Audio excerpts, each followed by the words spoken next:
ബിസ്മില്ലാഹിർ റഹ്മാനിർ റഹീം. അൽഹംദുലില്ലാഹി വസ്സലാത്തു വസ്സലാമു അലാ റസൂലിൽ അമീൻ വഅലാ ആലിഹി വഅസ്ഹാബിഹി അജ്മഈൻ. അമ്മാ ബഅദ്. അസ്സലാമു അലൈക്കും വറഹ്മത്തുള്ളാഹി.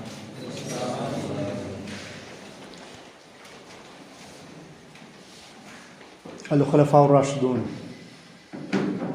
ഇസ്ലാമിക ചരിത്രത്തിലെ നബി സല്ലല്ലാഹു അലൈഹി വസല്ലമ കഴിഞ്ഞാൽ നമ്മുടെ വ്യക്തിഗത, സാമൂഹിക, സാമ്പത്തിക, രാഷ്ട്രീയ, ആത്മീയ എന്ന് തുടങ്ങിയ എല്ലാ മേഖലകളിലെയും റെഫറൻസായ ഒരു വിഭാഗം. ഈ ഒരു വിഷയം സംസാരിക്കുന്നതിന് മുമ്പ് ഖിലാഫത്ത് എന്നത് ചരിത്രത്തിൽ എങ്ങനെ കൈകാര്യം ചെയ്യപ്പെട്ടു എന്നത് ഒന്ന് പരാമർശിക്കേണ്ടതുണ്ട്. ഖിലാഫത്ത് സാധാരണ ഇസ്ലാമിക് സ്റ്റഡീസിൽ, ഇസ്ലാമിക അക്കാദമിക വ്യവഹാരങ്ങളിൽ 3 അർത്ഥങ്ങളിലാണ് കൈകാര്യം ചെയ്യപ്പെടുന്നത്. ഒന്നാമത്,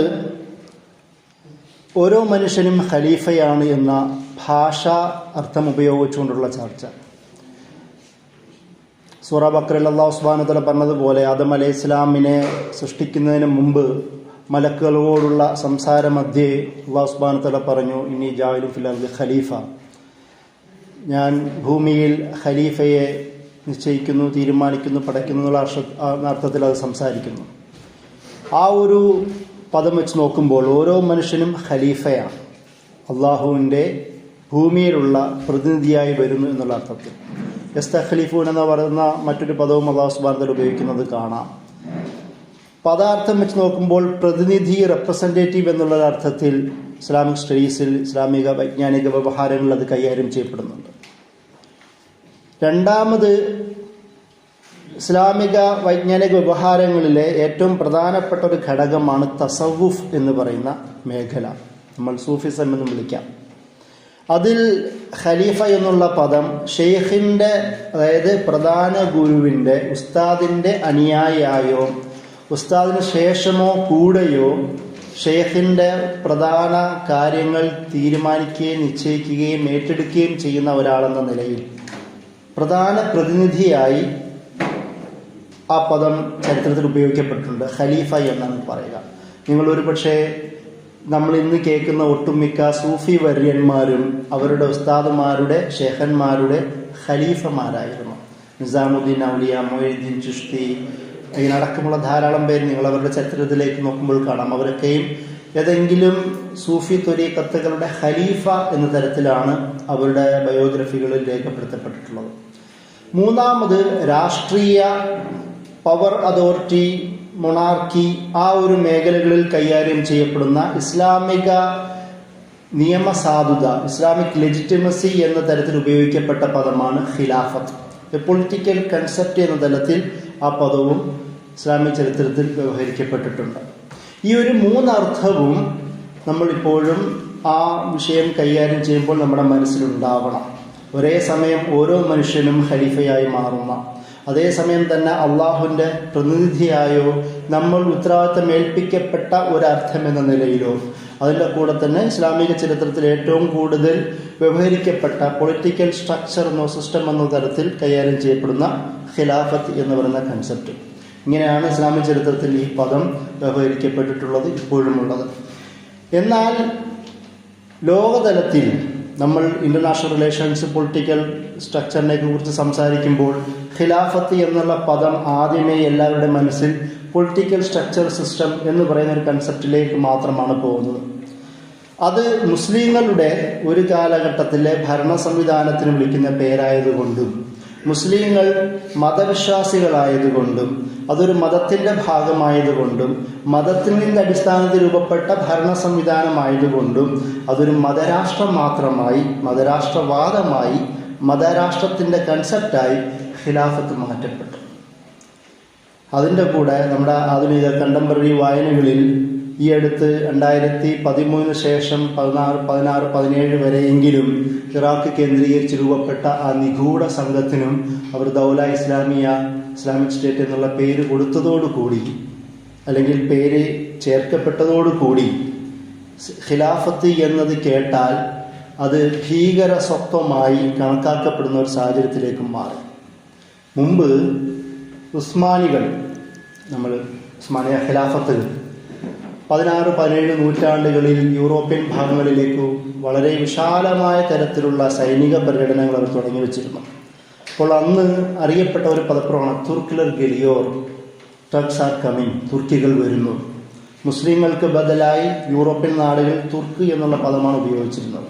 അപ്പം മുസ്ലിങ്ങൾ വരുന്നു എന്ന് പറഞ്ഞത് ആ ഖിലാഫത്ത് ഞങ്ങളുടെ ഭാഗത്തേക്ക് പിടിച്ചെടുക്കാൻ വരുന്നു, ഒരു അധിനിവേശകന്റെ ഭാഷയായിരുന്നു, പേരായിരുന്നു ഖിലാഫത്ത് എന്ന് പറയുന്ന ഒരു കാലം. യൂറോപ്യൻ ലിറ്ററേച്ചറുകളിൽ ഇന്നും ആ തരത്തിൽ ഉപയോഗിക്കപ്പെടുന്നത് നമുക്ക് കാണാം. അതുകൊണ്ടാണ് ഈ അമേരിക്കൻ വെസ്റ്റേൺ നാടുകളിലൊക്കെയും ചർച്ച വരുമ്പോൾ മുസ്ലിംസ് ആർ കമ്മിങ് എന്നുള്ള പദം ഇങ്ങോട്ട് മാറിയത്. മുസ്ലിങ്ങൾ വരുന്നു എന്ന് പറഞ്ഞാൽ എന്തോ പിടിച്ചടക്കാൻ വരുന്നു എന്ന തരത്തിലേക്ക് വന്നു.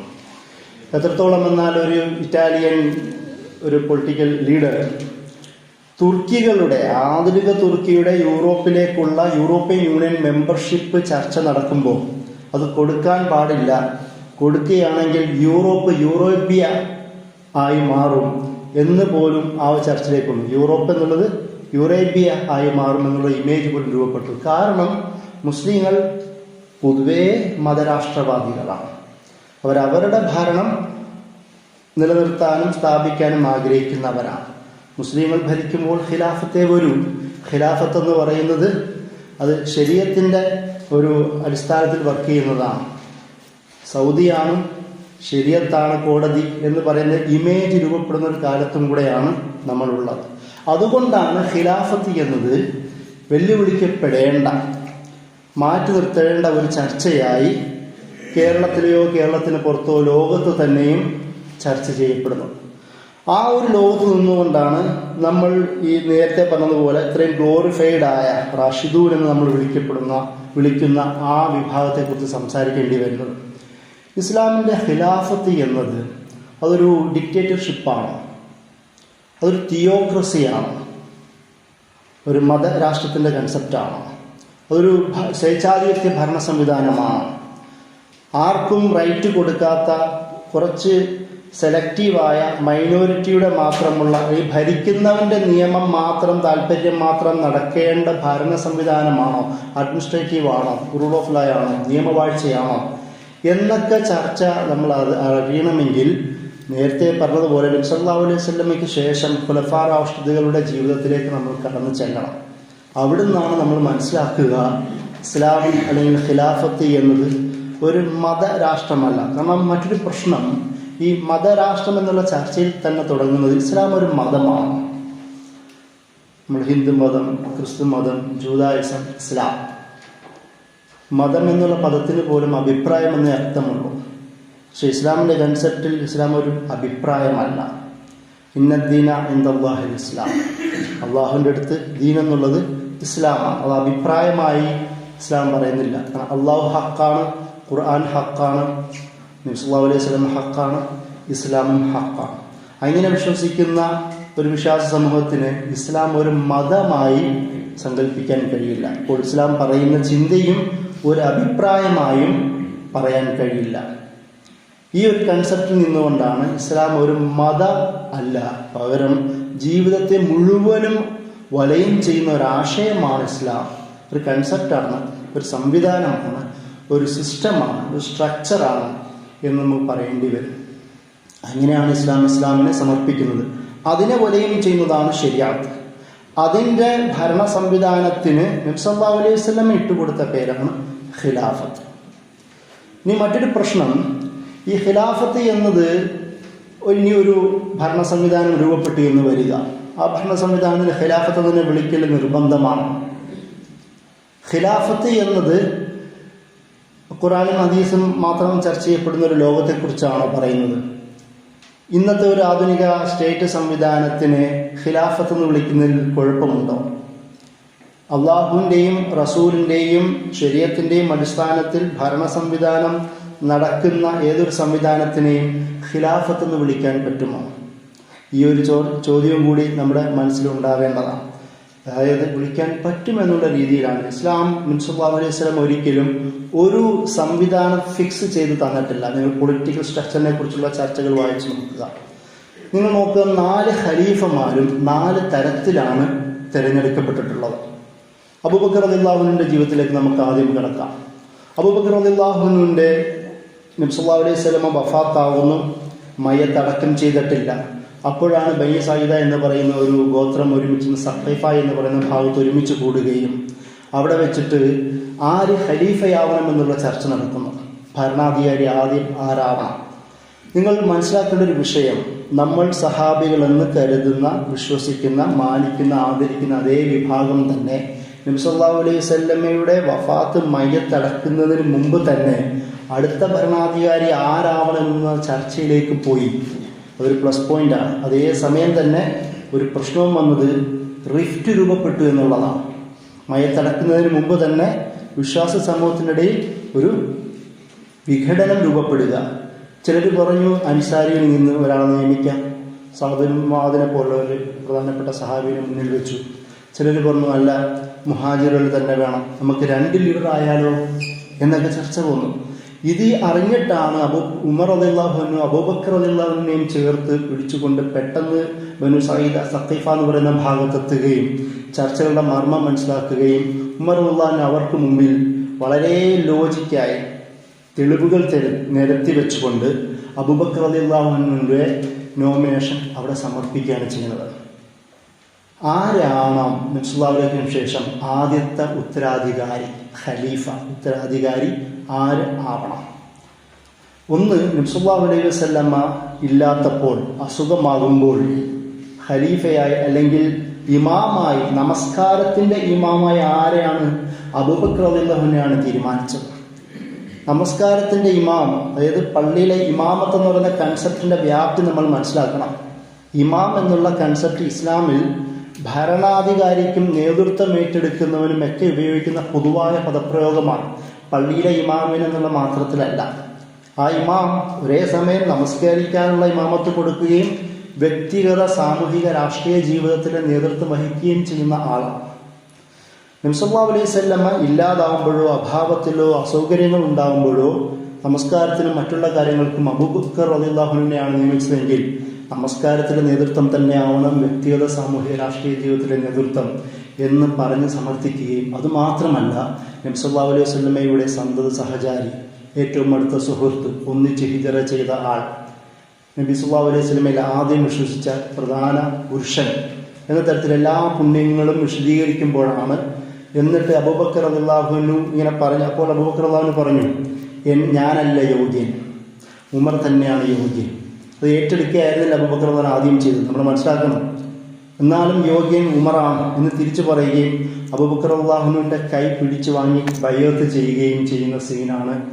ആദ്യത്തെ ബൈഅത്ത് ചെയ്യുന്നത് ഉമർ റളിയല്ലാഹു അൻഹു ആണ്.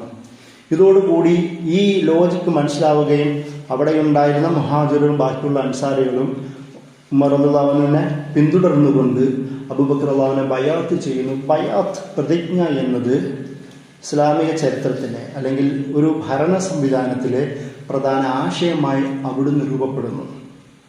ഭരണകർത്താവിനെ ലോയലായി പ്രഖ്യാപിക്കുക, അയാളെ അംഗീകരിക്കുക, മൂപ്പരാണെങ്കിൽ പുതിയ ലീഡർ എന്നുള്ളത് മനസ്സിലാക്കുക, കമ്മിറ്റ്മെന്റ്, പൊളിറ്റിക്കൽ കമ്മിറ്റ്മെന്റ്, സകലവിധ സമർപ്പണവും ഇദ്ദേഹത്തിന് കയ്യിൽ വെച്ച് കൊടുക്കുക. അതേസമയം തന്നെ അബൂബക്കർ റളിയല്ലാഹു അൻഹു ഖിലാഫത്തിന്റെ ആദ്യത്തെ പ്രഭാഷണം നടത്തുന്നുണ്ട്. ഞാൻ തെറ്റിപ്പോവുകയാണെങ്കിൽ നിങ്ങൾക്ക് തിരുത്താമെന്ന് അദ്ദേഹം പറയുന്നത് കാണാം. അതായത് ജനങ്ങളുടെ താല്പര്യം മുന്നിൽ വെച്ചുകൊണ്ടിട്ടുള്ള അബൂബക്കർ റളിയല്ലാഹു അൻഹു. ഇനിയാണ് നമ്മൾ മനസ്സിലാക്കേണ്ടത് ആരായിരുന്നു അബൂബക്കർ റളിയല്ലാഹു അൻഹു. നബി സല്ലല്ലാഹു അലൈഹി വസല്ലമയ്ക്കൊപ്പം ജീവിക്കുമ്പോൾ ഏറ്റവും സ്വാത്വികനായ മനുഷ്യൻ, അധികമാരോടും വഴക്കുകൂടാത്ത ആൾ, വളരെ നൈർമല്യമുള്ള, വിനയ സ്വഭാവമുള്ള, സോഫ്റ്റായി മാത്രം സംസാരിക്കുന്ന അബൂബക്കർ റളിയല്ലാഹു അൻഹു അടുത്ത 2 വർഷം ഒരു പക്ഷേ ആ സമൂഹത്തിന് മുഴുവനും ഏറ്റവും പരുഷം എന്ന് വെച്ചാൽ മോശം എന്നുള്ള അർത്ഥത്തിലല്ല, സ്ട്രിക്ട്നെസ്സിന്റെ ആൾരൂപമായി മാറി. അതായത് നബി സല്ലല്ലാഹു അലൈഹി വസല്ലമയുടെ തർബിയത്തിനെ നമ്മൾ ചേർത്ത് മനസ്സിലാക്കണം. ഉമർ റളിയല്ലാഹു അൻഹു എന്ന് പറയുന്ന അറേബ്യയിലും മക്കയിലും അറിയപ്പെട്ട ഏറ്റവും പരുഷനായ കഥാപാത്രത്തെ ഏറ്റവും സോഫ്റ്റാക്കി മാറ്റാനും, ഏറ്റവും സോഫ്റ്റായ കഥാപാത്രത്തെ ഏറ്റവും നല്ല മാർഗത്തിലുള്ള പരുഷ സ്വഭാവം ഉണ്ടാക്കിയെടുക്കുവാനും നബി സല്ലല്ലാഹു അലൈഹി വസല്ലമയ്ക്ക് കഴിഞ്ഞു. ആ അബൂബക്കർ റളിയല്ലാഹു അൻഹു ആണ് അടുത്ത 2 വർഷം കൊണ്ട് നബി സല്ലല്ലാഹു അലൈഹി വസല്ലമ മരിക്കാനുള്ള സാഹചര്യം മുതൽ തുടങ്ങി അതുവരെ രൂപപ്പെട്ട പ്രധാന പ്രശ്നങ്ങളെയൊക്കെ സോൾവ് ആക്കി വളരെ സുന്ദരമായി ഉമർ റളിയല്ലാഹുവിൻ്റെ കയ്യിൽ കൊടുത്തുകൊണ്ട് സമാധാന രൂപേണ ഭരിക്കുന്നത്. ഉമർ റളിയല്ലാഹു അബൂബക്കർ റളിയല്ലാഹുവിന് നേരിട്ട പ്രശ്നങ്ങൾ എന്തൊക്കെയായിരുന്നു? ഒന്ന്, കള്ളപ്രവാചകന്മാർ, സജ എന്ന് പറയുന്ന ഒരു സ്ത്രീ, മുസൈലിമത്തുൽ കദാബ് എന്ന് പറയുന്ന മറ്റൊരാൾ, പ്രധാനമായും അവരായിരുന്നു. അതൊന്ന്. രണ്ടാമത്, മുർത്തദ്ദുകളുടെ ഒരു ലോകം. സല്ലല്ലാഹു അലൈഹി വസല്ലമ വഫാത്താവുന്നതോടുകൂടി കുറേ പേര് മുർത്തദ്ദാണ്. മറ്റൊന്ന്, സക്കാത്ത് നിഷേധം. സല്ലല്ലാഹു അലൈഹി വസല്ലമയ്ക്ക് കൊടുത്തിരുന്ന സക്കാത്ത് ഇനി ഞങ്ങൾ തരില്ല എന്ന് പറയുന്ന, ബാക്കിയൊക്കെ ഞങ്ങൾ ചെയ്യാമെന്ന് പറയുന്നൊരു ലോകം. പിന്നെ മറ്റു കുറച്ച് റിബലുകളായ ചില ഗോത്രങ്ങൾ. ഈ വിഭാഗങ്ങളെ ഏകദേശം 1 വർഷത്തിനുള്ളിൽ തന്നെ സോൾവ് ചെയ്യുവാൻ അബൂബക്കർ റളിയല്ലാഹുവിന് കഴിഞ്ഞു. നിങ്ങൾ ആലോചിച്ച് നോക്കേണ്ടത് എന്തുകൊണ്ടാണ്? പണ്ഡിതന്മാർ പറയുന്നു 10 വർഷം ഉമർ റളിയല്ലാഹുവിൻ്റെ 10 വർഷം എന്നത് അബൂബക്കർ റളിയല്ലാഹുവിൻ്റെ 2 വർഷത്തിൻ്റെ ഭരണത്തിൻ്റെ ഫലമാണ്. അല്ലെങ്കിൽ ഉമർ റളിയല്ലാഹുവിനെ സാധാരണ നമ്മൾ കഥയിൽ കേൾക്കാൻ ഉമർ റളിയല്ലാഹു നിലത്ത് റോഡിൻ്റെ സൈഡിൽ കിടന്നുറങ്ങിയ മനുഷ്യനാണ്. അദ്ദേഹത്തിന് ഉറങ്ങാൻ കഴിയുമായിരുന്നില്ല. അദ്ദേഹത്തിന് ഒരു കൂടെയുള്ള ഒരു സെർവൻറ്റിൻ്റെ ഒപ്പം വഴി ദൂരം ഫലസ്തീൻ വരെ നടന്നു പോകുവാൻ കഴിയുമായിരുന്നില്ല. അതൊക്കെയും കഴിഞ്ഞത് അബൂബക്കർ റളിയല്ലാഹു ഉണ്ടാക്കിയെടുത്ത 2 വർഷത്തിൻ്റെ ഭരണത്തിൻ്റെ ഫലമാണ്. ഒരുപാട് പ്രശ്നങ്ങൾ സഹാബിമാർക്കിടയിലുണ്ട്. നിങ്ങൾക്ക് അറബി ഇംഗ്ലീഷൊക്കെ വായിക്കാൻ താല്പര്യമുള്ളവർക്ക് വായിക്കാം. അൽ-ഇഖ്തിലാഫ് സിയാസ ബൈന സ്വഹാബ, സ്വഹാബികൾക്കിടയിലുള്ള രാഷ്ട്രീയ അഭിപ്രായ വ്യത്യാസങ്ങളെക്കുറിച്ച് ഒരു കിതാബ് തന്നെ എഴുതപ്പെട്ടിട്ടുണ്ട്. കർവാവിയും അൽവാനിയൊക്കെ ചേർന്ന് എഡിറ്റ് ചെയ്തുകൊണ്ട് പ്രധാനപ്പെട്ട കിതാബാണ്. ഇവിടെ ഖത്തറിൽ ഒരു പക്ഷേ അത് കാണാം. അതിൽ സഹാബികൾക്കിടയിലുള്ള അഭിപ്രായ വ്യത്യാസങ്ങളെക്കുറിച്ച് എല്ലാ വിശദീകരണവും അതിൻ്റെ അകത്ത് കാണാം. അതിൽ ഉമർ റളിയല്ലാഹു അബൂബക്കർ റളിയല്ലാഹു തമ്മിൽ നിരവധി അഭിപ്രായ വ്യത്യാസങ്ങൾ ഉണ്ടായിട്ടുണ്ട്.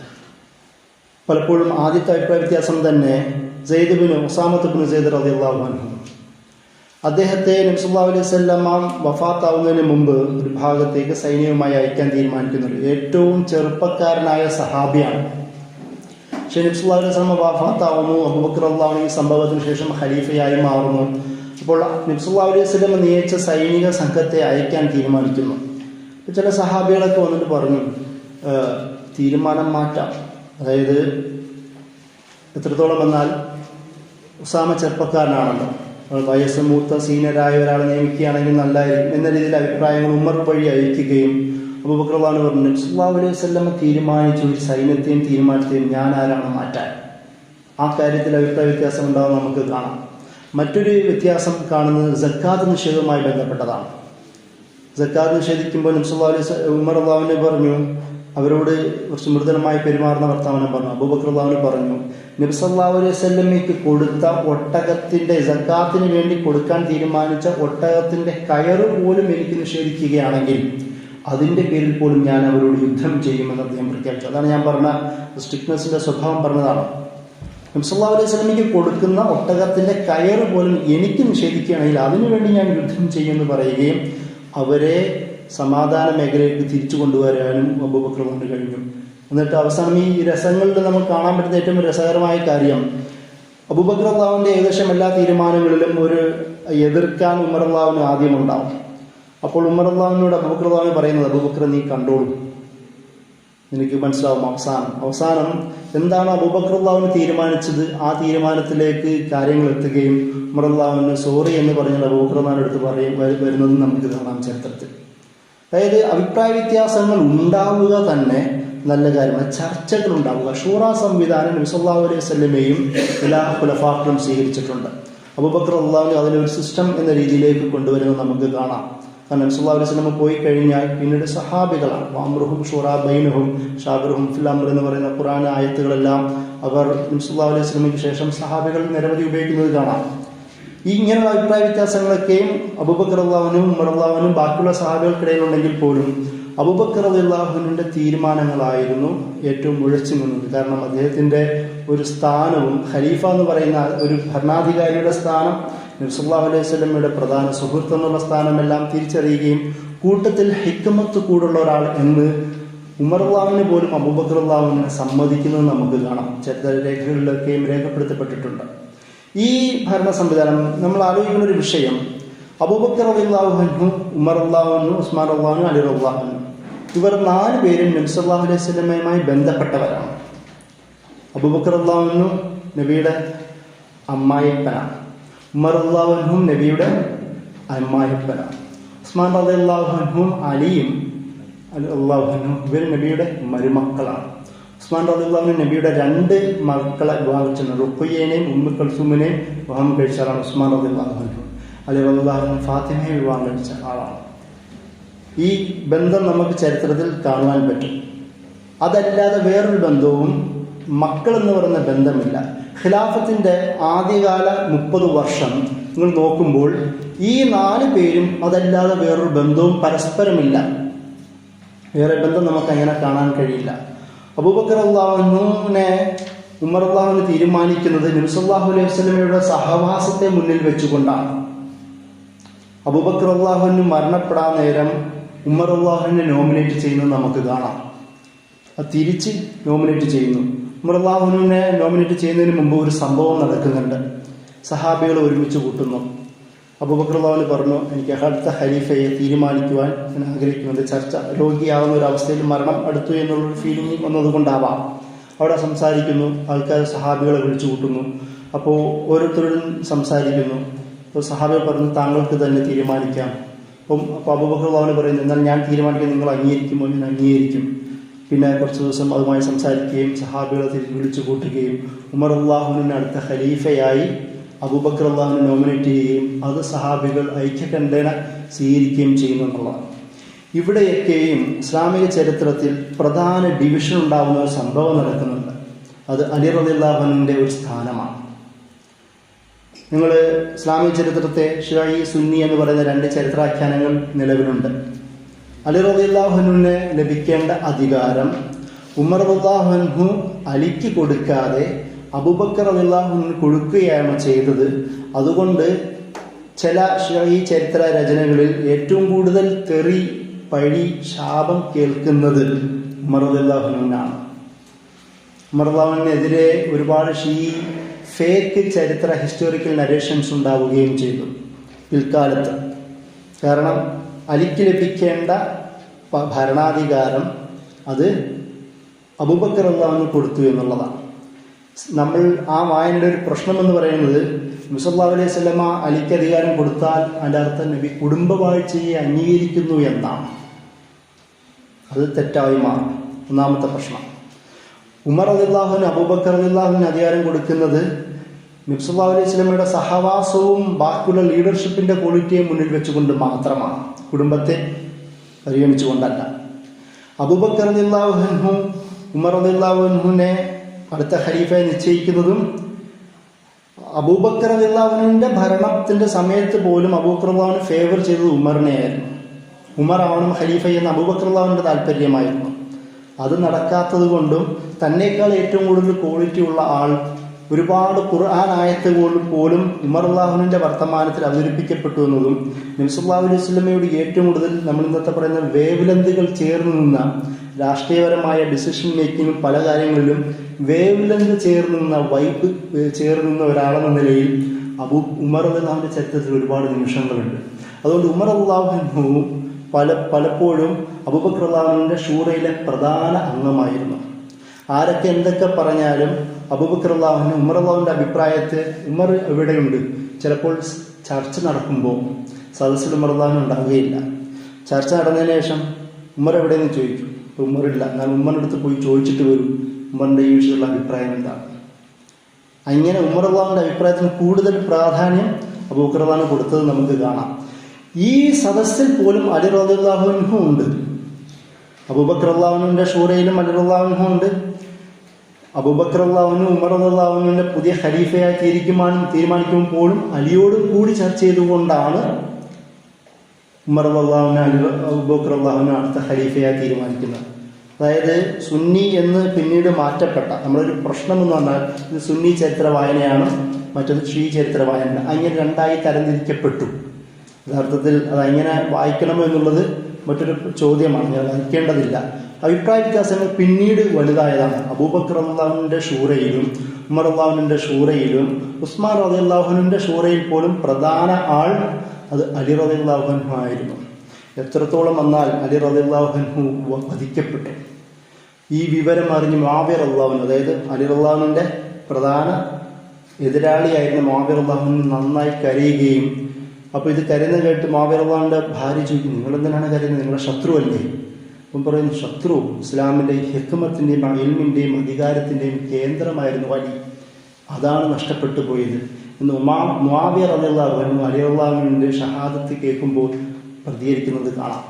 ഈ അലി റളിയല്ലാഹു അൻഹു ആദ്യകാല 3 ഖലീഫമാരുടെയും സദസ്സിലെ ഷൂറയിലെ പ്രധാന ആളാണ്. നബി സല്ലല്ലാഹു അലൈഹി വസല്ലം ഇൽമിന്റെ ഭണ്ഡാരമായി വിശദീകരിച്ചത് അലി റളിയല്ലാഹു അൻഹു ആയിരുന്നു. അതുകൊണ്ടാണ് 3 സ്വഹാബിമാരും 3 ഖലീഫമാരും അലി റളിയല്ലാഹു അൻഹുവിനെ മുന്നിൽ വെച്ചുകൊണ്ട് വിളിച്ചത്.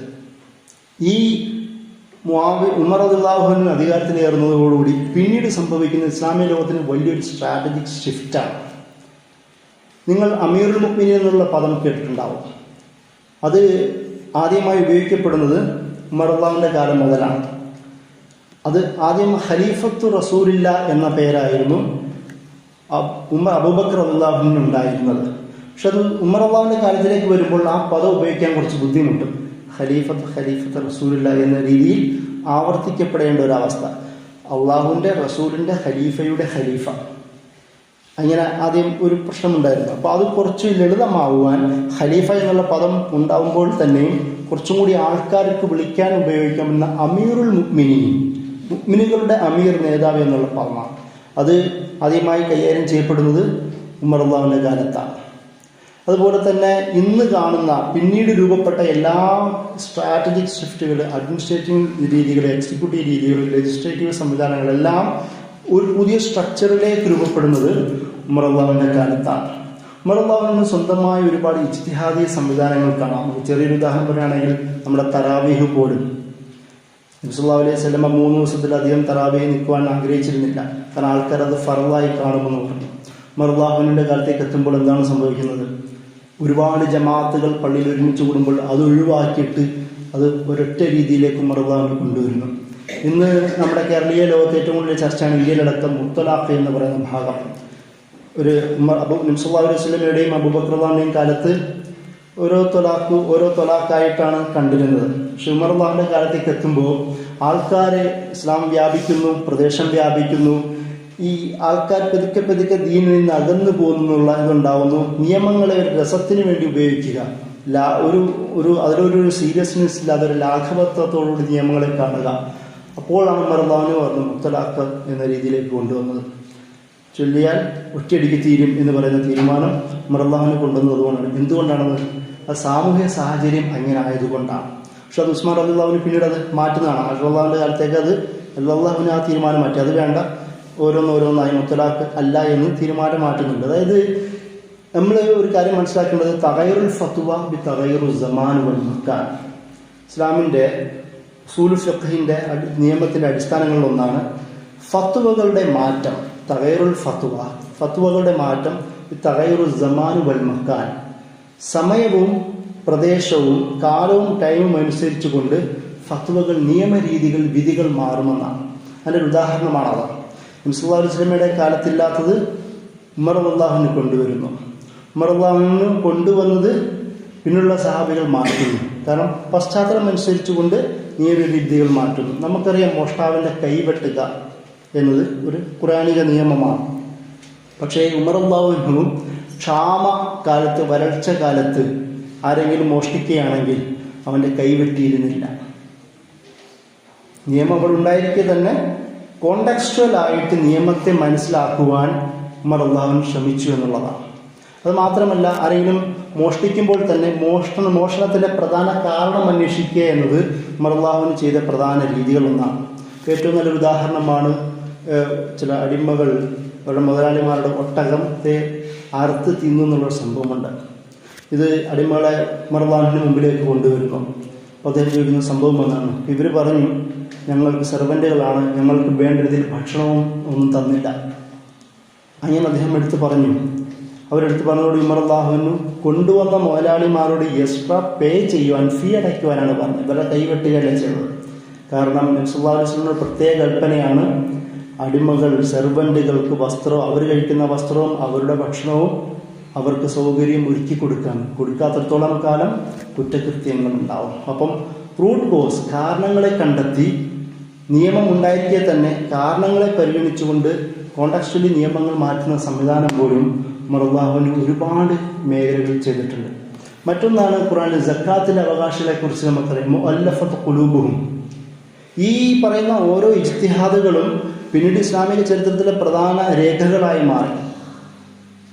അപ്പോൾ ഓരോ വിഷയത്തിലും കോണ്ടക്സ്റ്റ് അനുസരിച്ചുകൊണ്ട് നമുക്ക് നിയമങ്ങൾ മാറി മാറി സ്വീകരിക്കാം എന്ന് പറഞ്ഞ രീതികളിലേക്ക് പോലും എത്തി. അതിന് ഏറ്റവും നല്ല ഉദാഹരണമാണ് മുഅല്ലഫത്ത് ഖുലൂബുഹും. നമ്മൾ സക്കാത്തിന്റെ അവകാശികൾ പറയുമ്പോൾ ഹൃദയമിണക്കം ഉണ്ടാക്കുവാൻ വേണ്ടി കുറച്ച് സക്കാത്തിന്റെ കുറച്ച് ഭാഗം ഇന്ന ആൾക്കാർക്ക് വിനിയോഗിക്കാം എന്ന് പറയുന്ന ചർച്ച ഉണ്ടായിരുന്നു. സല്ലല്ലാഹു അലൈഹി വസല്ലമയും അബൂബക്കർ റളിയല്ലാഹുവിന്റെ കാലത്തൊക്കെയും അത് കൈകാര്യം ചെയ്യപ്പെട്ടിരുന്നു. പക്ഷെ ഉമർ റളിയല്ലാഹുവിന്റെ കാലത്തേക്ക് എത്തുമ്പോൾ ഇദ്ദേഹം പറഞ്ഞു അതിൻ്റെ ആവശ്യമില്ല. കാരണം നബി സല്ലല്ലാഹു അലൈഹി വസല്ലമയുടെയും അബൂബക്കർ റളിയല്ലാഹുവിന്റെയും കാലത്ത് അത് കൊടുത്തിരുന്നത് ഇസ്ലാം ചെറുതായിരുന്നു, ചെറിയ പ്രദേശത്തായിരുന്നു. അപ്പോൾ അവിടെയുള്ള ആൾക്കാരോടും ധനികരായ ട്രൈബൽ നേതൃത്വം, പൊളിറ്റിക്കൽ നേതൃത്വം പല ആൾക്കാരെയും ചേർത്ത് നിർത്തുകയും അവരുടെ സഹായ സഹകരണങ്ങൾ ഉപയോഗിക്കുകയും ചെയ്യുക നമുക്ക് ആവശ്യമായിരുന്നു. ഇപ്പം വേണ്ട. ഇസ്ലാം വളർന്നു, മക്ക മദീനയും വിട്ട് പല ഭാഗങ്ങളിലേക്കും പോയി, ഷാം അടക്കമുള്ള മുഴുവൻ ഭാഗങ്ങൾക്ക് പിടിച്ചെടുക്കപ്പെടുന്നു. ഇറാഖ്, ഇറാൻ ഭാഗങ്ങളും ഈജിപ്റ്റൊക്കെ അടക്കം തങ്ങളുടെ കീഴിലേക്ക് വരാൻ പോകുന്നു. നിങ്ങളുടെ സാഹചര്യത്തിൽ ഇപ്പോൾ മുഅല്ലഫത്ത് ഖുലൂബിന്റെ ആവശ്യമില്ല എന്ന് ഖുർആൻ പറഞ്ഞ നബി സല്ലല്ലാഹു അലൈഹി വസല്ലമയും അബൂബക്കർ റളിയല്ലാഹുവിനും കൊണ്ടുവന്ന തീരുമാനത്തിന് കോണ്ടക്ച്വലി മാറ്റം വരുത്തിയ ആളാണ് ഉമർ റളിയല്ലാഹു അൻഹു.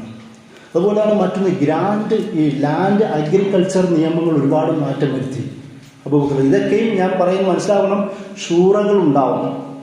ആ ഷൂറകൾ ചർച്ച വരുമ്പോൾ ഉമർ റളിയല്ലാഹു ഷൂറയ്ക്ക് മുമ്പിൽ കാര്യങ്ങൾ അവതരിപ്പിക്കും, ആയത്തും ഹദീസും കോണ്ടക്സ്റ്റൊക്കെ വെച്ചുകൊണ്ട് വിശദീകരിക്കും. മസ്ലഹത്ത്, ജനങ്ങളുടെ നന്മ, സാഹചര്യം നോക്കിക്കൊണ്ട് ഇസ്ലാമിന്റെ നന്മ ഒക്കെ മുന്നിൽ വെച്ചുകൊണ്ട് തിയറികൾ അവതരിപ്പിച്ചതിന് ശേഷം മാത്രമാണ് തീരുമാനങ്ങൾ അപ്ലൈ ചെയ്യപ്പെടുക. അല്ലാതെ ഞാൻ നേരത്തെ പറഞ്ഞ പോലെ ഒരു അതോറിറ്റിയിൽ നിലയിൽ നിന്നുകൊണ്ട് സ്വയം കൽപ്പിക്കലല്ല. ഇതൊക്കെ ഒരു ഇങ്ങനെ സ്റ്റാമ്പ് ഡിസിഷൻ പോലെ സംഭവിക്കുന്നതല്ല, ചർച്ചകളിലൂടെ രൂപപ്പെടുന്നതാണ്. അതൊന്നാണ് ഈ ലാൻഡുമായി ബന്ധപ്പെട്ട വിഷയം. നബി സല്ലല്ലാഹു അലൈഹി വസല്ലമ അല്ലെങ്കിൽ അബൂബക്കർ റളിയല്ലാഹുവിന്റെ കാലത്തൊക്കെയും നാട് പിടിച്ചെടുക്കുമ്പോൾ ഗനീമത്ത് സ്വത്തുകൾ അല്ലെങ്കിൽ ഫൈഅ് എന്ന് പറയും, യുദ്ധം കൂടാതെ പിടിച്ചെടുക്കുന്ന പ്രദേശങ്ങളുണ്ട്. അതൊക്കെയും യുദ്ധത്തിൽ പങ്കെടുക്കുന്ന മുജാഹിദുകൾക്ക്, സ്വഹാബികൾക്ക് വീതിച്ചു കൊടുക്കുമായിരുന്നു. പക്ഷെ അബൂബക്കർ റളിയല്ലാഹുവിന്റെ കാലത്തിന് ശേഷം ഉമർ റളിയല്ലാഹു അൻഹു നോക്കുമ്പോൾ പലപ്പോഴും അത് ഉപയോഗശൂന്യമായി കിടക്കുക. ആൾക്കാർ കൊടുക്കുന്നു, അത് അവിടെ കിടക്കുക, ഡെഡ് മണി എന്ന നിലയിൽ, അല്ലെങ്കിൽ അത് തരിശായി കിടക്കുക, ഒരു ഉപയോഗമില്ല. അപ്പോഴാണ് ഉമർ റളിയല്ലാഹു അൻഹു പറഞ്ഞു ആ പരിപാടി നിർത്തും, അത് ബൈത്തുൽ മാലിലേക്ക് വരികയും അല്ലെങ്കിൽ ആ സ്വത്ത് ആരിൽ നിന്നാണോ പിടിക്കുന്നത് അയാൾക്ക് തന്നെ തിരിച്ചു കൊടുക്കുകയും അയാളിൽ നിന്ന് അതിൻ്റെ ടാക്സ് വാങ്ങുകയും ചെയ്യുക. കാരണം വേറെ പ്രശ്നം കൂടുണ്ട്. ഈ മക്കാരായ ഒരുപാട് മുഹാജിറുകൾ അവർ കച്ചവടക്കാരാണ്, കൃഷിക്കാരല്ല. ഈ മക്കാർക്ക് ഈ ഭൂമി കിട്ടിയിട്ട് പ്രത്യേകിച്ച് കാര്യമൊന്നുമില്ല, അവർ ഒരുപാട് പ്രശ്നങ്ങളുണ്ടാവും. ഇനിയും മദീനക്കാരായ സഹാബികൾ പോലും ഒരുപാട് വാസ്റ്റ് ഭൂമികൾ കിട്ടുന്നതോടുകൂടി പലതും ഇങ്ങനെ റദ്ദ് ചെയ്യപ്പെടുക അല്ലെങ്കിൽ ശ്രദ്ധിക്കാതിരിക്കുന്ന അവസ്ഥകൾ ഉണ്ടാവുക. ഇങ്ങനെയൊക്കെ സംഭവിക്കുമ്പോഴാണ് ആ നാട്ടുകാർക്ക് തന്നെ ആ ഭൂമി കൊടുത്തിട്ട് അവരെ കൊണ്ട് പണി ഏൽപ്പിക്കുകയും അവർക്ക് അതിനുള്ള ലാഭവും അതിൽ നിന്ന് 1% അല്ലെങ്കിൽ ഇത്ര ശതമാനം ബൈത്തുൽ മാലിൽ കിട്ടുകയും ചെയ്യുക. അതിലൂടെ എന്താണ് സംഭവിക്കുന്നത്? അവരുടെ ഭൂമി നഷ്ടപ്പെടുന്നില്ല, അവർക്ക് അവരുടെ വരുമാനം കിട്ടുന്നു, ബൈത്തുൽ മാൽ അത് നടക്കുകയും ചെയ്യുന്നു. അതിൻ്റെ കൂടെ തന്നെ ആ ഭൂമി അവിടെ നല്ല പച്ചപ്പുള്ളതായി എന്നു നിലനിൽക്കുകയും ചെയ്യുന്നു. ഈ തരത്തിൽ ലാൻഡ് റിഫോമുകൾ പോലും ഒരുപാട് ഉമർ റളിയല്ലാഹു അൻഹു ചെയ്യുന്നതായി കാണാൻ കഴിയും. കാരണം ഈ ഫൈഅ് എന്ന് പറയുന്ന ഒരു ചർച്ച ഉണ്ട്. ഫൈഅ് സുഹൃത്ത് മാഇദയിലൊക്കെ അത് സംസാരിക്കുന്നുണ്ട്. അവിടെ പറയുന്ന ഭാഗത്ത് ആരാണോ പിടിച്ചെടുക്കുന്നത് അത് അവർക്കുള്ളതാണ് എന്ന് പറയുന്ന ഭാഗങ്ങൾ കാണാം. അപ്പോൾ ഈ സഹാബികളൊക്കെ ഇങ്ങനെയാണല്ലോ ഖുർആൻ പറയുന്നത്, അല്ലെങ്കിൽ അബൂബക്കർ റളിയല്ലാഹുവിന്റെയും നബി സല്ലല്ലാഹു അലൈഹി വസല്ലമയും കാലത്ത് ഇങ്ങനെ തന്നെയാണല്ലോ, താങ്കൾ എന്തുകൊണ്ട് മാറ്റുന്നു എന്ന് പറയുമ്പോൾ ഉമർ റളിയല്ലാഹു അൻഹു മുന്നോട്ട് വെക്കുന്നത് അത് ജനങ്ങൾക്ക് ഉപകാരപ്പെടുന്നില്ലല്ലോ. ജനങ്ങൾക്ക് ഉപകാരപ്പെടാത്ത കാലത്തോളം അതെങ്ങനെയാണ് ഇസ്ലാമികമായി മാറുന്നത്? ഇസ്ലാമികമായി മാറാത്തതൊക്കെയും ശരീഅത്തിന് വിരുദ്ധമാകും. അപ്പോൾ ശരീഅത്തിന് അനുകൂലമായി മാറണമെങ്കിൽ അതൊന്നും വെറുതെ ഡെഡായി കിടക്കാൻ പാടുള്ളതല്ല. എല്ലാം പ്രൊഡക്റ്റീവായും ഡൈനാമിക്കുമായി മാറണം. അതായത് ശരീഅത്ത് എന്നത്, ശരീഅത്തിന്റെ അടിസ്ഥാനം പ്രൊഡക്റ്റീവാണ്, ഡൈനാമിക്കാണ്. ശരീഅത്തിൽ നിന്ന് രൂപപ്പെടുന്നതും പ്രൊഡക്റ്റീവാവണം, ഡൈനാമിക് ആവണം. അതുകൊണ്ടാണ് ലാ ദറർ വലാ ദിറാർ എന്ന് പറയുന്ന ഒരു നിയമം ഇസ്ലാമിലുണ്ട്. സ്വയം ഉപദ്രവിക്കാനും പാടില്ല, മറ്റൊരാളെ ഉപദ്രവിപ്പിക്കാനും പാടില്ല. ഇത് ഉപകാരമില്ലാത്തത് ഇസ്ലാമിലില്ല. അതുകൊണ്ടാണ് ഖുർആൻ അല്ലാഹു സുബ്ഹാനഹു വ തആല പറഞ്ഞു, നാം എല്ലാവരെയും സൃഷ്ടിച്ചത് ഒന്നിനെയും നാം ബാത്തിലായി സൃഷ്ടിച്ചിട്ടില്ല എന്ന് ലോകത്തിന്റെ സൃഷ്ടിപ്പിനെ കുറിച്ച് പറയുമ്പോൾ അല്ലാഹു പറഞ്ഞത്. ഖലഖലക്കും മാ ഫിൽ അർളി ജമീഅ, മനുഷ്യനോട് പറഞ്ഞു ഈ ഭൂമിയിലുള്ളതെല്ലാം നിങ്ങൾക്ക് വേണ്ടി സൃഷ്ടിച്ചതാണ്, അതായത് ഉപകാരപ്പെടുത്തുവാൻ ഉണ്ടാക്കിയതാണ്. ഉപകാരമില്ലാത്തതൊന്നും ഇസ്ലാം പറയുകയില്ല, കൽപ്പിക്കുകയുമില്ല. ഉപകാരമില്ലാത്ത നിയമം ഇസ്ലാം ഉണ്ടാക്കുകയുമില്ല. ഇങ്ങനെയുള്ള തിയറികൾ മുന്നിൽ വെക്കുകയും സഹാബികളെ കൊണ്ട് മനസ്സിലാക്കുകയും അതിൻ്റെ അടിസ്ഥാനത്തിലാണ് പിന്നീട് നിയമങ്ങൾ മാറുകയും ചെയ്യുന്നത്. നിങ്ങൾ ആലോചിച്ച് നോക്കുക, 4 ഖലീഫമാരിൽ ഒരേ ഒരാൾ മാത്രമേ സമാധാനപൂർവ്വം മയ്യത്തും കട്ടിൽ വീട്ടിൽ കിടന്ന് മരിച്ചിട്ടുള്ളൂ. അത് അബൂബക്കർ റളിയല്ലാഹു അൻഹു മാത്രമാണ്. ഉമർ റളിയല്ലാഹു അൻഹു, ഇത്രയും നമ്മൾ ലോകം മുഴുവനും ഉമർ റളിയല്ലാഹുവിൻ്റെ ഭരണം എന്ന് പറയുന്ന അതേ ഉമർ റളിയല്ലാഹു അൻഹു കൊലയപ്പെടുകയാണ് ചെയ്യുന്നത്. അദ്ദേഹം കൊലയപ്പെടാനുള്ള ഒരു കാരണം ഒരു ടാക്സുമായി ബന്ധപ്പെട്ട ഒരു ചർച്ചയാണ്, അതല്ല ഇറാനി വംശീയതയാണ് എന്ന് പറയുന്ന 2 വായനകളുണ്ട്.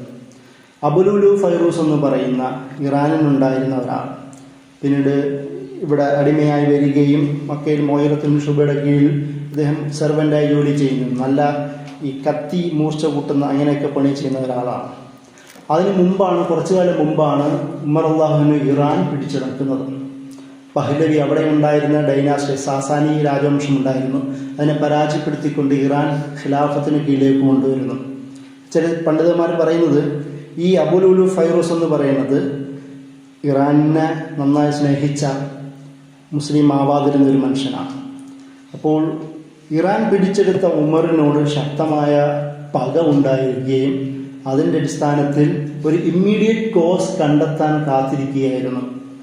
അദ്ദേഹത്തിൽ നിന്ന് ടാക്സ് കൂടുതൽ വാങ്ങിയത്, ഒരു അടിമയിൽ നിന്ന് കൂടുതൽ വാങ്ങിയെന്ന് അദ്ദേഹം സ്വയം വാക്കു പറയുകയും അതിൻ്റെ പേരിൽ കത്തിയിൽ വിഷം കലർത്തുകയും ഉമർ റളിയല്ലാഹു അൻഹുവിന്റെ നമസ്കാര മധ്യേ വധിക്കുകയും ചെയ്തു എന്നാണ്, കുത്തുകയും ചെയ്തു എന്നാണ്.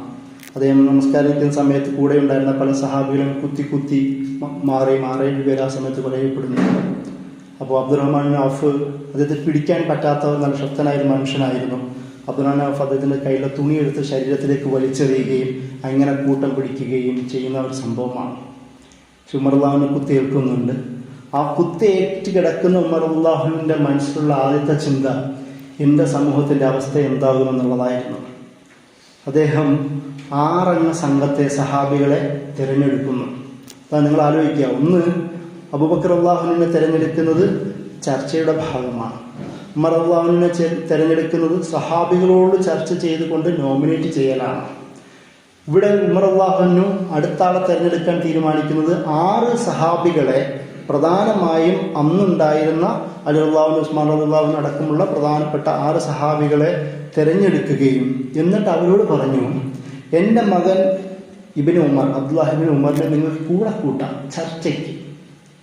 ചർച്ചയിൽ ആരെ തിരഞ്ഞെടുക്കണമെന്നുള്ള ചർച്ചയിൽ കൂടെ കൂട്ടാം, പക്ഷേ ഇബ്നു ഉമറിനെ നിങ്ങൾ നോമിനേറ്റ് ചെയ്യരുത്, സൂക്ഷിക്കണം. അദ്ദേഹം പറഞ്ഞൊരു കാര്യമാണ്, എൻ്റെ മകനെ നിങ്ങൾ നോമിനേറ്റ് ചെയ്ത് ചർച്ച ചെയ്യരുത്, അദ്ദേഹത്തെ മാറ്റിക്കൊണ്ട് ചർച്ചയിൽ നിങ്ങൾ അദ്ദേഹത്തെ ഉപയോഗിക്കാം. കാരണം ഇബ്നു ഉമറിനൊരു പ്രത്യേകത, അന്ന് ഉമർ റളിയല്ലാഹുവിൻ്റെ കാലത്തും വലിയ ചെറുപ്പക്കാരനാണെങ്കിലും വലിയ പണ്ഡിതനായിരുന്നു. പലപ്പോഴും ഉമർ റളിയല്ലാഹു എന്തെങ്കിലും ഫിഖ്ഹി വിഷയങ്ങൾ സംസാരിക്കുന്നതിൻ്റെ ഇടയിൽ അദ്ദേഹം മകനെ വിളിക്കും. ഇപ്പോൾ കൂട്ടത്തിൽ ചെറുപ്പക്കാരനാണ്, എന്തിനാ വിളിക്കുന്നത് ചോദിക്കുമ്പോൾ ഞാൻ കാണിച്ചു തരാമെന്ന് പറയുകയും ഉമറിനെ വിളിച്ചിട്ട് അഭിപ്രായം ചോദിക്കാൻ പറയുകയും ഇബ്നു ഉമറിൻ്റെ അഭിപ്രായം ഇവരെയൊക്കെ മികച്ചു നിൽക്കുന്നതായി തെളിവുകൾ സഹിതം സമർപ്പിക്കുകയും ചെയ്യുന്ന ഒരുപാട് സംഭവങ്ങളൊക്കെ ഉണ്ട്. ആ ഒരു ബോധം എല്ലാവർക്കും ഉണ്ട്. അതുകൊണ്ടാണ് അടുത്ത ഭരണാധികാരിയെ തിരഞ്ഞെടുക്കുന്നതിൽ തൻ്റെ മകനെ ഉപയോഗിക്കാം എന്ന് പറഞ്ഞു. അദ്ദേഹത്തിന് നോമിനേറ്റ് ചെയ്യാൻ പാടില്ല എന്ന് പ്രത്യേകം പറഞ്ഞു. എന്നിട്ട് അദ്ദേഹത്തെ അവിടെ തീരുമാനമുണ്ടാവുകയും അങ്ങനെ അതിൽ നിന്നാണ് ഉസ്മാൻ റളിയല്ലാഹു അൻഹു തീരുമാനം ഏറ്റെടുക്കുകയും ചെയ്യുന്നത്. അതാണ് 3ാമത്തെ ഖിലാഫത്തിൻ്റെ ഷൂറ സംവിധാനത്തിൻ്റെ പ്രത്യേകത. ഓരോ ഖലീഫമാരും വ്യത്യസ്തമായിട്ടാണ് തിരഞ്ഞെടുക്കപ്പെടുന്നത്. ഉസ്മാൻ റളിയല്ലാഹു അൻഹു അങ്ങനെ ഖലീഫയായി വരുന്നു. ഉസ്മാൻ റളിയല്ലാഹുവിൻ്റെ ഭരണ സംവിധാനത്തിൻ്റെ ഒരു പ്രത്യേകത എന്ന് പറഞ്ഞാൽ കൂട്ടത്തിൽ വയസ്സനായ ഒരു മനുഷ്യനാണ്. അദ്ദേഹം 12 വർഷമാണ് ഉസ്മാൻ റളിയല്ലാഹുവിൻ്റെ ഖിലാഫത്തിൻ്റെ കാലഘട്ടം. നബി സല്ലല്ലാഹു അലൈഹി വസല്ലമയുടെ സഹാബി വൃന്ദത്തിൽ ഏറ്റവും ലജ്ജയുള്ള ആൾ. ഒരുപാട് കഥകൾ നമുക്ക് കാണാം. സഹാബികളൊക്കെ വരുമ്പോൾ നബി സല്ലല്ലാഹു അലൈഹി വസല്ലം ഇങ്ങനെ ഇരിക്കുകയാണെങ്കിൽ ഉസ്മാൻ റളിയല്ലാഹു അൻഹു വരുന്നതായി കാണുമ്പോൾ ഒന്നും കൂടെ ഡ്രസ്സൊക്കെ ഒന്ന് മാടി ഒതുക്കി ശരിയായി വൃത്തിയായിട്ടിരിക്കും നബി സല്ലല്ലാഹു അലൈഹി വസല്ലം. അപ്പോൾ ചോദിക്കും, ഞങ്ങളൊക്കെ വന്നപ്പോഴും ഇങ്ങനെ നിങ്ങൾ ചെയ്തില്ലല്ലോ. അപ്പോൾ നബി സല്ലല്ലാഹു അലൈഹി വസല്ലം മറുപടി പറയുന്നത്, നിങ്ങളല്ല, ഉസ്മാൻ കൂടുതൽ ഹയാ ഉള്ള ആളാണ്. അപ്പം അദ്ദേഹത്തെ അങ്ങനെ തന്നെ സ്വീകരിക്കണം. ഒരാളോട് എങ്ങനെ പെരുമാറണമെന്നുള്ള പാഠം അതിലുണ്ട്. ഒരാളെങ്ങനെയാണോ അയാളുടെ മാന്യതയും റെസ്പെക്റ്റും അനുസരിച്ചുകൊണ്ട് തിരിച്ചും കൊടുക്കാൻ നമുക്ക് കഴിയണമെന്നുള്ള പാഠം ആ ഹദീസിലുണ്ട്. ഇതൊക്കെയും പരിഗണിച്ചുകൊണ്ടും കൂടുതൽ സ്വാത്വികനായ ഉസ്മാനുൽ ഗനി എന്നാണ് അദ്ദേഹം അറിയപ്പെട്ടിരുന്നത്. അതായത് അന്ന് മക്കയിലും പിന്നീട് മദീനയിലും ഏറ്റവും പ്രമുഖനായ ധനികൻ അദ്ദേഹം തന്നെയായിരുന്നു. ധനികന്മാരിൽ ഒരാൾ അദ്ദേഹം തന്നെയാണ്. അതേസമയം തന്നെ നബി സല്ലല്ലാഹു അലൈഹി വസല്ലം എന്തെങ്കിലും ബുദ്ധിമുട്ട് അനുഭവപ്പെടുമ്പോൾ ആദ്യം കോണ്ടാക്ട് ചെയ്യുന്ന ഒരാൾ ഉസ്മാൻ റളിയല്ലാഹു അൻഹു തന്നെയാണ്. വെള്ളത്തിന്റെ പ്രശ്നം വന്നപ്പോൾ കിണർ മുഴുവൻ വാങ്ങിക്കൊടുത്ത ഉസ്മാൻ. അടിച്ചോടിച്ച മക്കൾക്കാർക്ക് വരൾച്ച വന്നപ്പോൾ ആരുണ്ട് കൊടുക്കണമെന്ന് ചോദിക്കുമ്പോൾ ഉസ്മാൻ റളിയല്ലാഹു അൻഹു തൻ്റെ ഒരു പുതിയ കാരവാൻ വരുമ്പോൾ ആ കാരവാൻ അതേപടി തിരിച്ച് മക്കയിലേക്ക് തിരിച്ചു വിടുന്നുണ്ട് ഉസ്മാൻ റളിയല്ലാഹു അൻഹു.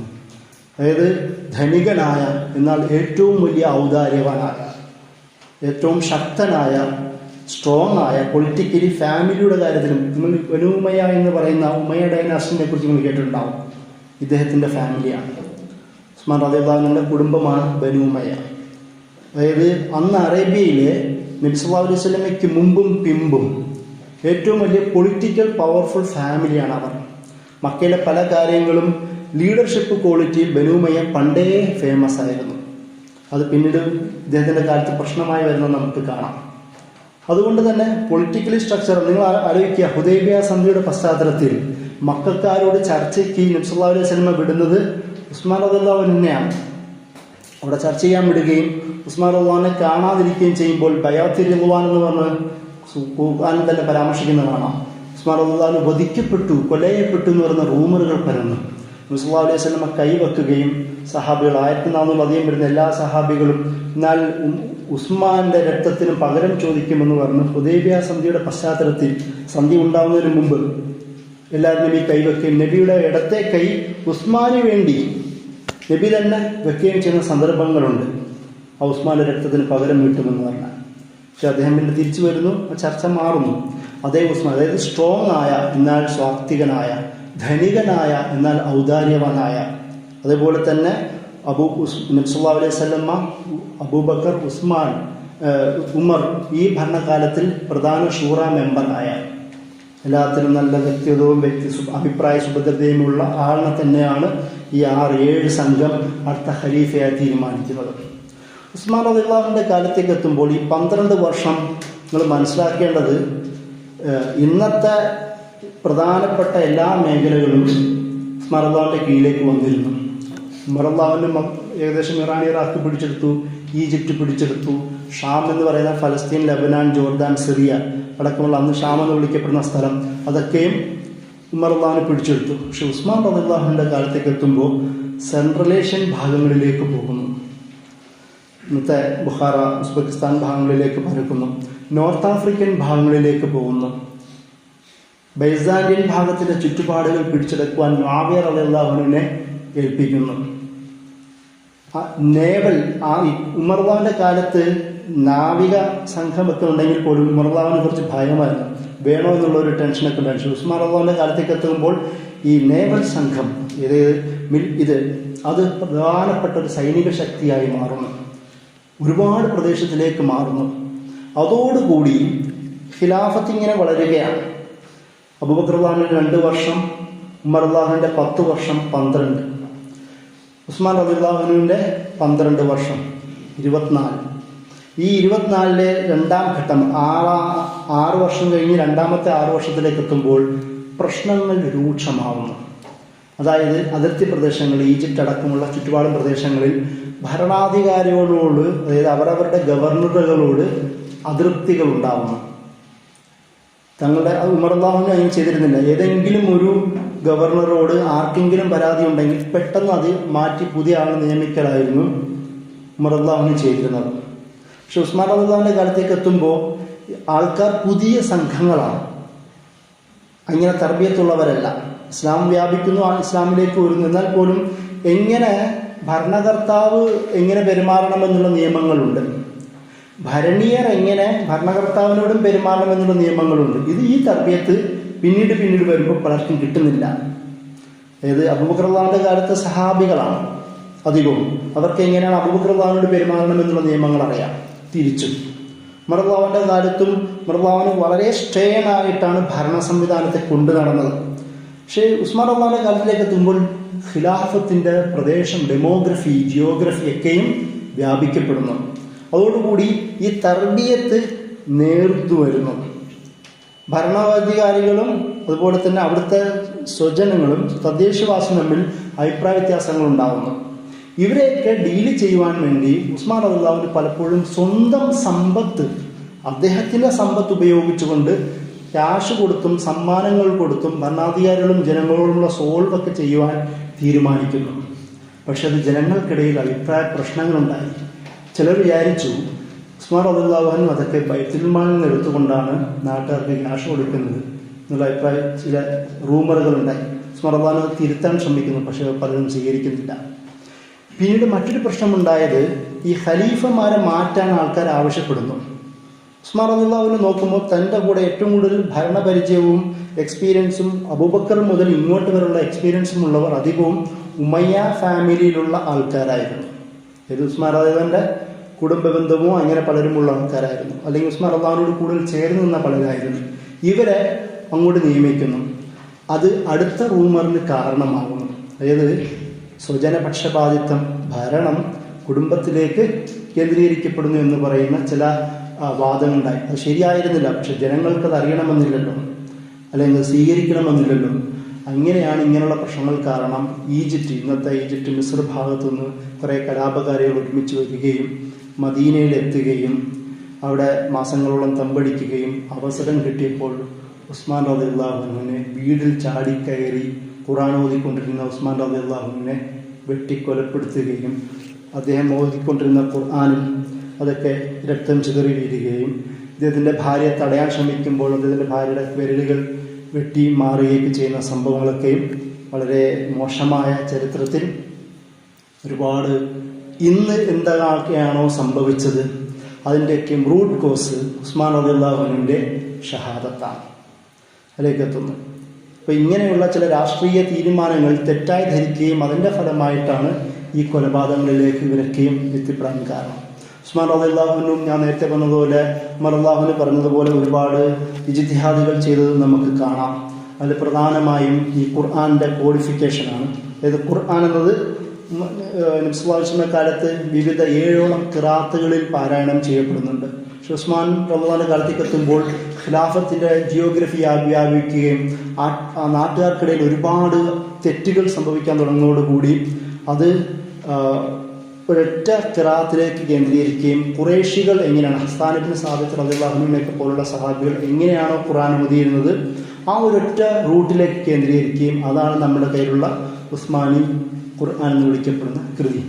അദ്ദേഹത്തിൻ്റെ ഏറ്റവും പ്രധാനപ്പെട്ട സംഭാവനകളിലൊന്നാണ്. ആ ഖുർആനിൻ്റെ മുകളിൽ നിന്നുകൊണ്ടാണ് രക്തം ചീന്തപ്പെട്ടത്. ഇതിനോട് സംഭവിച്ചതിന് മുമ്പ് ഈ പ്രശ്നങ്ങൾ ഉണ്ടാകുമ്പോൾ മുആവിയ റളിയല്ലാഹു അൻഹു അന്ന് ഷാമിലെ ഗവർണറാണ്. എന്ന് വെച്ചാൽ സിറിയൻ ഭാഗത്ത് ഡമസ്കസ് ഭരിക്കുകയാണ് അദ്ദേഹം.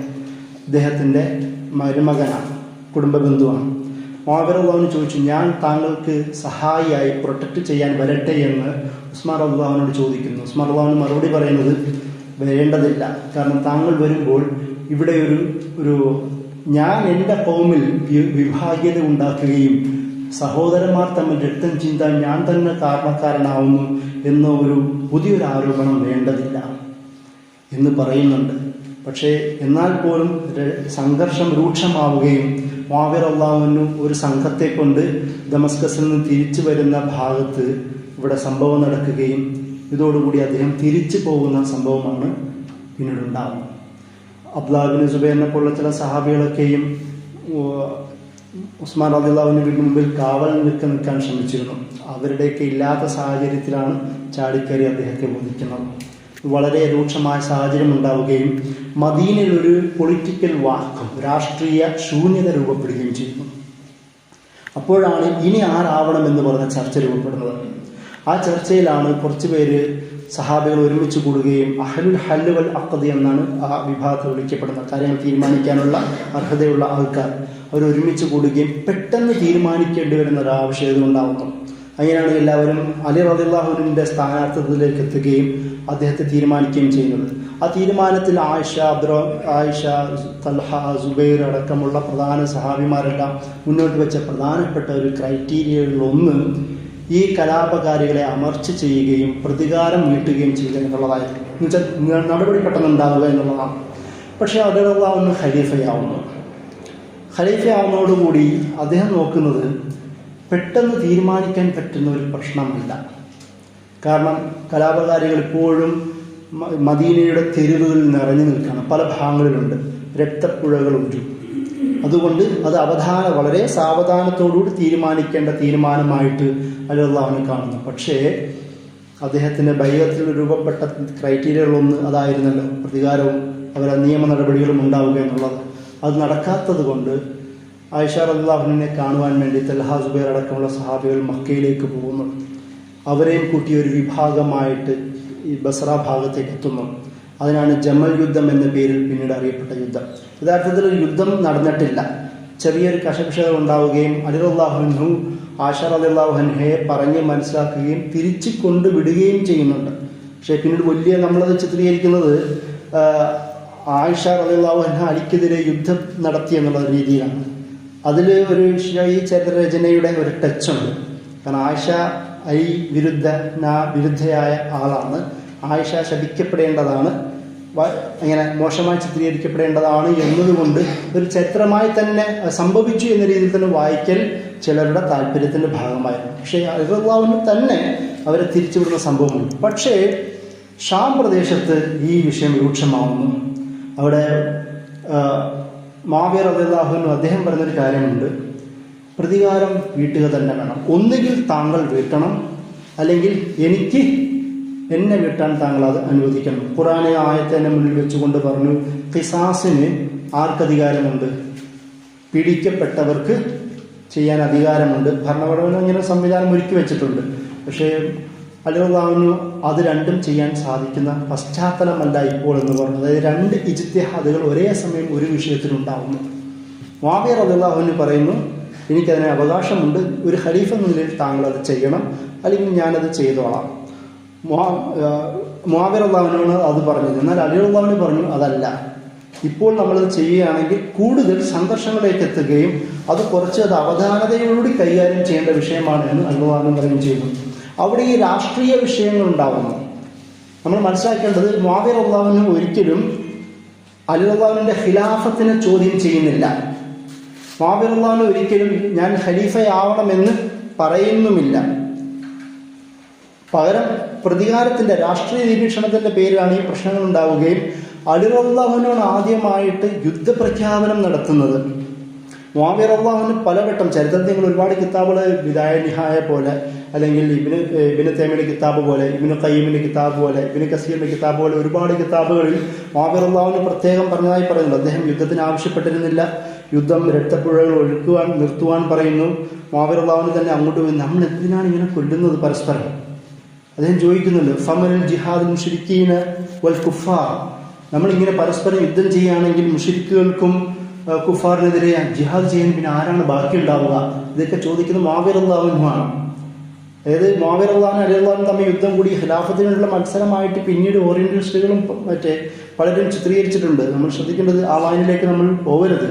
ഇവർ പരസ്പരം രാഷ്ട്രീയ അഭിപ്രായ വ്യത്യാസത്തിന്റെ പേരിലുണ്ടായ സംഘർഷം മാത്രമാണെന്നും, അതുപോലെ തന്നെ എന്തെങ്കിലും ഫിഖ്ഹി പ്രശ്നങ്ങൾ ഉണ്ടാകുമ്പോൾ മുആവിയ റളിയല്ലാഹു അൻഹു അദ്ദേഹത്തിന്റെ റെപ്രസെന്റേറ്റീവിനെ മദീനയിലേക്കും ബസ്രയിലേക്കും അയച്ചുവിടും. അലി റളിയല്ലാഹു അൻഹുമായി ചർച്ച ചെയ്തിട്ട് ആ ഫിഖ്ഹി അഭിപ്രായം അവിടെ നടപ്പിലാക്കുവാൻ വേണ്ടി. ഇങ്ങനെ പരസ്പര ബന്ധമുണ്ടായിട്ടുണ്ട്.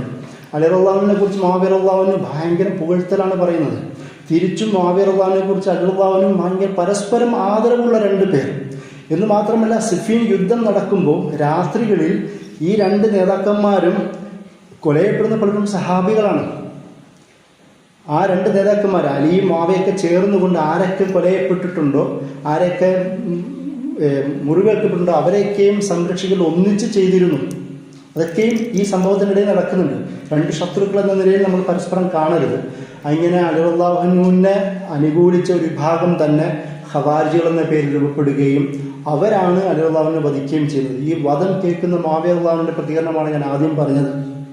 ഇസ്ലാമിൻ്റെ പ്രധാന സ്തംഭം ഇൽമ ഹിക്മത്തൊക്കെയും നഷ്ടപ്പെട്ടു പോയി എന്ന് പറയും. നിങ്ങൾ ആലോചിക്കേണ്ടതുണ്ട്, അലി റളിയല്ലാഹു അൻഹു ആണ് അല്ലെങ്കിൽ മുആവിയ റളിയല്ലാഹു അൻഹു ഖിലാഫത്ത് ആഗ്രഹിച്ചിരുന്നുവെങ്കിൽ അലി റളിയല്ലാഹു അൻഹുവിന്റെ വധത്തിന് ശേഷം ഞാനാണ് ഖിലാഫ എന്ന് പ്രഖ്യാപിക്കേണ്ടിയിരുന്നു. മുആവിയ റളിയല്ലാഹു അൻഹു അത് ചെയ്തിട്ടില്ല. അദ്ദേഹത്തിന് വേണ്ടിയിരുന്ന പ്രതികാരം മാത്രമായിരുന്നു. പിന്നീട് ഖലീഫയായി നാട്ടുകാർ തീരുമാനിക്കുന്നത് ഹസൻ റളിയല്ലാഹു അൻഹുവിനെയാണ്. ഹസൻ റളിയല്ലാഹു അൻഹു അധികാരം ഏൽക്കുവാൻ വലിയ താല്പര്യമില്ലാതിരുന്നത് കൊണ്ട് മുആവിയ റളിയല്ലാഹു അൻഹു വലിയൊരു പൊളിറ്റിക്കൽ സ്ട്രക്ചറും മിലിറ്ററി പവറുമുള്ള ഒരാളായതുകൊണ്ടും അവർക്കിടയിൽ ഒരു പാക്ട് ഉണ്ടാവുന്നു. അലി മുആവിയയും ഹസൻ റളിയല്ലാഹു അൻഹു തമ്മിലൊരു പാക്ട് ഉണ്ടാവുകയും ആ പാക്ട് പ്രകാരം അഹ്ലു ബൈത്തിനെയും മദീനക്കാരെയും എല്ലാം സംരക്ഷിക്കുമെന്നും ജനങ്ങളുടെ സുരക്ഷയും സ്റ്റെബിലിറ്റിയും ഒക്കെ ഉറപ്പുവരുത്തുമെന്നും ഒക്കെയുള്ള പാക്ട് തീരുമാനിച്ചതിന് ശേഷമാണ് മുആവിയ റളിയല്ലാഹു അൻഹു അടുത്ത ഖലീഫയായി മാറുന്നത്. അപ്പോൾ ഈ ഒരു രാഷ്ട്രീയ പശ്ചാത്തലങ്ങളൊക്കെയും മനസ്സിൽ വെച്ചുകൊണ്ട് വേണം നമ്മൾ ഖുലഫാഉ റാഷിദുകളുടെ ചരിത്രം മനസ്സിലാക്കാൻ. ഇതൊരു ഡിക്റ്റേറ്റർഷിപ്പ് ആയിരുന്നില്ല, ഇതൊരു തിയോക്രസി ആയിരുന്നില്ല, ഇതൊരു അതോറിറ്റേറിയനിസം ആയിരുന്നില്ല. ജനക്ഷേമ ജനപക്ഷത്തിന് വേണ്ടി ഭരിച്ച ജനങ്ങളുടെ താല്പര്യം നോക്കി നിന്ന ഭരണകർത്താക്കളുടെ ഒരു ചരിത്രമായിരുന്നു ഖിലാഫത്ത് നമ്മൾ മനസ്സിലാക്കണം. അല്ലെങ്കിൽ ആധുനികമായി ഇപ്പോൾ രൂപപ്പെട്ടു വന്ന പല ഇസ്ലാമിക വിരുദ്ധമായ പല ടെർമിനോളജികളിലും നമ്മൾ പെട്ടുപോകും എന്നുള്ളൊരു ബോധം നമുക്കുണ്ടാവുക. വാഹിദ് അൽഹംദുലില്ലാഹി റബ്ബിൽ ആലമീൻ. അസ്സലാമു അലൈക്കും.